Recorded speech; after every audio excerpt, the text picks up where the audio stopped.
sore untuk kita semua. Sore. Bagaimana kabarnya pada kesempatan sore hari ini? Saya lihat mintanya sudah agak suntuk ya. Sore.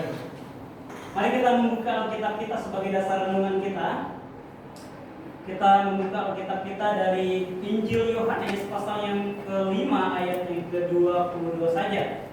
Saya akan membaca untuk kita. Bapa tidak menghakimi siapapun, melainkan telah menyerahkan penghakiman itu seluruhnya kepada Anak. Mari kita berdoa. Bapa, kami mau merenungkan firman-Mu. Di dalam nama Tuhan Yesus kami berucap syukur. Amin. Bapak Ibu jemaat yang saya kasih dalam Tuhan, saya ingin mengajak kita untuk merenungkan satu tema, yaitu waspada terhadap penghakiman Allah. Mengapa kita perlu waspada terhadap penghakiman Allah? Nah, ketika berbicara tentang penghakiman Allah, ini berarti kita melihat bentuk aktif dari cara Allah menghakimi manusia. Mengapa Allah menghakimi manusia? Kita menyadari secara hati kita adalah orang yang berdosa di hadapan Tuhan, dan itu sudah Tuhan berikan melalui firman-Nya di dalam kitab Roma pasal yang ketiga ayat yang ke-10 berkata, semua orang itu sudah berbuat dosa dan telah kehilangan kemuliaan Allah, ayat yang ke-23-nya. Oh Bapak Ibu jemaat yang saya kasih dalam Tuhan, ketika berbicara tentang penghakiman, ini artinya setiap dosa manusia itu tidak ada yang tidak dihakimi oleh Allah. Saya mempunyai satu cerita di mana di sebuah daerah, yaitu di daerah Urenia, Rusia, sekitar tahun 90-an yang lampau. Di situ pada masa itu orang-orang yang hidup pada waktu itu adalah orang-orang yang menganut paham komunisme di daerah Rusia itu begitu. Ada dua orang yang sangat aktif mengatakan bahwa di dunia ini tidak ada Allah. Saking aktifnya mereka mempropagandakan orang di sana sambil mereka menembakkan senjata mereka ke atas, seolah-olah mereka menembaki Allah. Mereka berusaha membuat orang-orang di daerah Rusia itu terus yakin bahwa tidak ada Allah. Namun Bapak Ibu, disayangkan bahwa ketika mereka kembali ke rumah mereka pergi menggunakan kereta. Sebelum mereka sampai ke rumah mereka, pada waktu itu mereka mengalami kecelakaan. Yang seorangnya langsung pada waktu itu meninggal dunia, dan yang seorangnya patah kakinya. Dan dari kisah ini kita dapatkan bahwa tidak ada dosa yang tidak dihakimi oleh Allah. Namun seberapa cepat Tuhan menghakimi itu adalah hak Tuhan. Mungkin saja Tuhan bisa menghakimi dengan segera seperti seorang yang langsung meninggal tadi. Tetapi Tuhan juga bisa menghakimi menunggu penghakiman yang terakhir, seperti yang diderita oleh seorang tadi yang hanya patah kakinya. Kalau Bapak Ibu membaca di dalam kitab Wahyu pasal yang ke-20 ayat yang ke-11 sampai ayat yang ke-15, di situ ada peringatan bahwa akan ada penghakiman bagi orang-orang yang terakhir nanti, yaitu di akhir masa milenium. Oh Bapak Ibu jemaat yang saya kasih dalam Tuhan, karena kita menyadari bahwa ada penghakiman Allah, bahwa benar Allah akan menghakimi manusia. Oleh sebab itu, maka langkah-langkah apa saja yang perlu kita persiapkan. Poin pertama yang saya ingin ajak kita renungkan pada kesempatan sore hari ini adalah memastikan kita sudah diselamatkan. Oh Bapak Ibu jemaat yang saya kasih dalam Tuhan, berbicara tentang keselamatan. Keselamatan itu tidak secara otomatis manusia dapatkan. Keselamatan itu tidak bisa manusia dapatkan karena saya ini keturunan pendeta. Tidak bisa didapatkan karena saya ini seorang yang rajin kebaktian. Tidak didapatkan karena saya ini, papa saya dulu itu adalah pengusaha yang memberi banyak sedekah. Bukan karena itu kita diselamatkan, tetapi Tuhan memberikan syarat keselamatannya, yaitu iman kita kepada Yesus Kristus. Oh Bapak Ibu Jemaat yang saya kasih dalam Tuhan, di dalam Injil Yohanes pasal yang ketiga ayat yang ke-16 dikatakan, karena begitu besar kasih Allah akan dunia ini, sehingga ia mengaruniakan anaknya yang tunggal, supaya setiap orang yang percaya itu tidak binasa, melainkan beroleh hidup yang kekal. Oh Bapak Ibu Jemaat yang saya kasih dalam Tuhan, kalau kita lihat di dalam Alkitab kita perjanjian lama ada begitu banyak nubuatan tentang Mesias yang akan menderita. Di dalam kitab Yesaya pasal 53 ada begitu banyak rentetan. Ketika kita membaca secara keseluruhan pasal 53, ada begitu banyak hal-hal yang diberikan mengenai nubuatan tentang Yesus yang akan menderita. Dan itu semua digenapi di dalam Yesus Kristus. Akhirnya kita dapatkan di dalam kitab perjanjian baru, Yesus mati di atas kayu salib untuk menyelesaikan dosa manusia. Oh Bapak Ibu Jemaat yang saya kasih dalam Tuhan, Yesus mengalami kutuk, itu semua karena dosa manusia. Yesus mengalami penghinaan, itu semua karena dosa manusia. Bahkan yang paling menyedihkan adalah ketika Allah Bapa meninggalkan Yesus Kristus. Yesus Kristus berteriak, Allahku, Allahku, mengapa engkau meninggalkan aku? Wow, sebegitu luar biasanya Allah kita, Yesus Kristus ditinggalkan oleh Allah Bapa. Ketika dia mengalami begitu banyak penderitaan, seluruh dosa manusia itu ditimpakan di atas dia. Dan di saat itu juga Allah Bapa meninggalkan dia, sehingga dia berkata, Allahku, Allahku, mengapa engkau meninggalkan aku? Oh Bapak Ibu Jemaat yang saya kasih dalam Tuhan, inilah yang Rasul Paulus ajarkan di dalam 1 Korintus. Kita baca 1 Korintus pasal yang ke-15 ayat yang kedua sampai ayat ini. Saya akan bacakan, oleh Injil itu kamu diselamatkan, asal kamu teguh berpegang kepadanya seperti yang telah kuberitakan kepadamu, kecuali kalau kamu telah sia-sia saja menjadi percaya.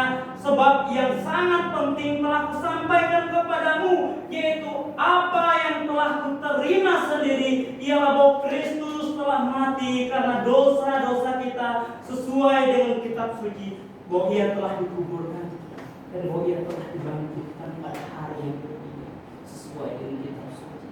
Oh Bapak Ibu Jemaat yang saya kasih dalam Tuhan, inti Injil yang sesungguhnya ada kematian Yesus Kristus dan kebangkitan yang membawakan pembaharuan bagi kita, memberikan kita suatu pengharapan keselamatan. Oleh sebab itu Bapak Ibu Jemaat yang saya kasih dalam Tuhan, mari kita menerima Yesus Kristus. Kita perlu percaya kepadanya, bahwa segala dosa kita sudah ditanggungnya. Dan saat ini hati kita, terimalah dia sebagai juru selamat pribadi kita. Mengapa?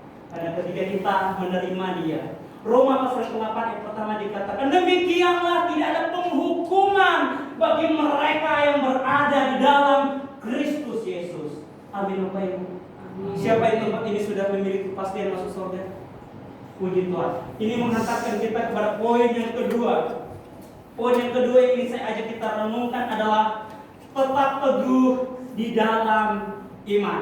Oh Bapak Ibu Jemaat yang saya kasih dalam Tuhan, ketika berbicara tentang penghakiman Allah, kita dapatkan kita perlu memiliki iman yang benar di dalam Yesus Kristus. Kita sudah diselamatkan, itu satu hal yang sangat penting. Tetapi selangkah lebih maju kita perlu mempertahankan iman kita. Mengapa? Alkitab memberikan banyak sekali peringatan bahwa kita perlu hati-hati, kita perlu waspada. Di dalam kitab 2 Yohanes pasalnya yang pertama ayat yang ke-7 sampai ayat yang ke-9, kalau Bapak Ibu membaca di situ, Rasul Yohanes memberikan suatu peringatan waspada terhadap paham-paham penyesat di muka bumi ini. Oleh sebab itu, alasan mengapa kita perlu mempertahankan iman kita, saya ingin memberikan 2 alasan pada kesempatan sore hari ini. Yang pertama adalah karena ada pengajaran yang sesat. Pengajaran yang sesat ini berbahaya Bapak Ibu. Mengapa? Secara konteks dalam kitab 2 Yohanes ini, pasal yang pertama khususnya, itu berbicara ada orang-orang yang memahami bahwa Yesus tidak datang dalam daging. Nah, kalau pemahaman ini terus digeluti, dipercayai, maka tidak ada kualifikasi Yesus menyelamatkan dosa manusia. Mengapa? Tidak ada gunanya Yesus Kristus datang sebagai orang seorang yang mati di atas kayu salib kalau seandainya dia tidak punya daging. Kenapa? Di dalam Alkitab memberitahukan kepada kita bahwa tanpa penumpahan darah tidak ada pengampunan. Bapak Ibu percaya bahwa tanpa penumpahan darah tidak ada pengampunan, dan penumpahan darah itu adalah Yesus Kristus lah yang melakukannya. Oleh sebab itu kita sangat tidak yakin dengan pemahaman yang seperti ini. Karena pemahaman yang seperti ini bisa mengganggu konsentrasi iman kita, sehingga iman kita bisa lemah, iman kita bisa memudar, dan akhirnya kita bisa meninggalkan iman kita.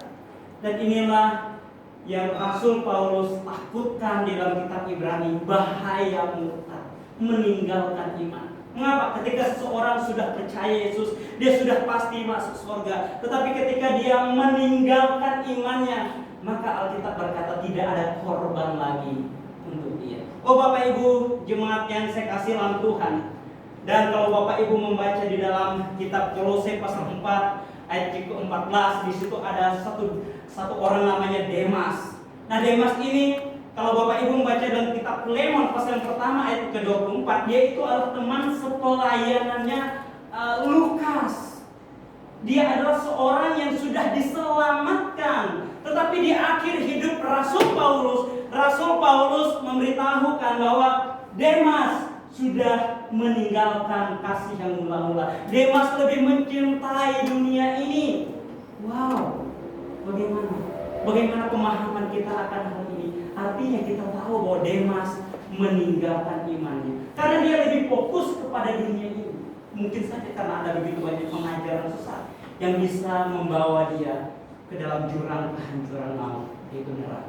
Oh Bapak Ibu jemaat yang saya kasih dalam Tuhan, itu adalah alasan pertama mengapa kita perlu teguh berpegang di dalam iman. Alasan yang kedua adalah karena ada upah yang menantikan kita. Kalau berbicara upah, ini semuanya pasti akan tersenyum. Bayangkan saja kalau sudah terima gaji, ini pasti senyumnya minta ampun. Kan bisa jalan-jalan, benar tidak? Sudah pasti. Dapat uang itu kita bisa jalan-jalan kemana aja. Apalagi kalau dapatnya itu 100 juta misalnya. Wah, ini bisa pergi ke Thailand kan? Jalan-jalan ke Thailand. Oh Bapak Ibu jemaat yang saya kasih dalam Tuhan, itu berbicara tentang kebutuhan secara jasmani kita. Tetapi yang ingin saya ajak kita renungkan adalah kebutuhan kita ketika kita di sorga nanti. Di dalam kitab Yohanes pasal ke-14 ayat yang kedua sampai yang ketiga, di situ Tuhan sendiri berkata, "Aku pergi dan aku menyediakan tempat bagimu." Dikatakan bahwa banyak rumah di sorga yang Tuhan sediakan untuk kita. Siapa di tempat ini yang sudah punya rumah di sorga? Puji Tuhan. Tuhan mengharapkan kita terus berpegang teguh di dalam Injil itu, karena ada suatu janji, yaitu janji di mana Tuhan memberikan kita suatu tempat yang mulia. Oh Bapak Ibu jemaat yang saya kasih dalam Tuhan, bukan hanya tempat di sorga, tetapi Tuhan juga menjanjikan mahkota kebenaran. Kalau Bapak Ibu membaca dalam 2 Timotius pasal ke-4 ayat ke-7 sampai ayat ke-8, dikatakan Rasul Paulus berkata di dirinya sendiri berkata, "Sekarang aku telah mengakhiri pertandingan yang baik, aku telah memelihara iman, sekarang sudah tersedia mahkota." Wow. Siapa di tempat ini yang sudah pasti memiliki mahkota? Kalau belum terima Yesus Kristus sebagai selamatnya. Oleh sebab itu, apa yang menjadi aplikasi bagi kita? Yang pertama, marilah kita selalu berjaga-jaga dan berdoa. Mengapa? Karena hal ini sangat penting, sangat penting kita perlu berjaga dan berdoa. Karena kita tidak tahu kapan waktunya Tuhan mengeraskan hati kita. Mungkin kita tidak tahu apa masalah yang terjadi sehingga kita lemah iman kita dan meninggalkan kebenaran itu. Dan aplikasi yang kedua, jangan meninggalkan pertemuan jemaat. Ini sebenarnya mudah, tetapi sering dilakukan. Aduh, sakit perut Pak, nggak bisa ke gereja Pak, maaf ya. Kalau Pak, alasannya cuma sakit perut, tidak datang ke gereja. Ini berbahaya. Mengapa? Semakin engkau meninggalkan pertemuan-pertemuan jemaat, semakin engkau akan diusik oleh iblis. Oleh sebab itu, menjadi kesimpulannya adalah karena ada penghakiman, marilah kita menerima Yesus Kristus sebagai juru selamat kita. Kita perlu berpegang teguh. Mengapa kita berpegang teguh? Karena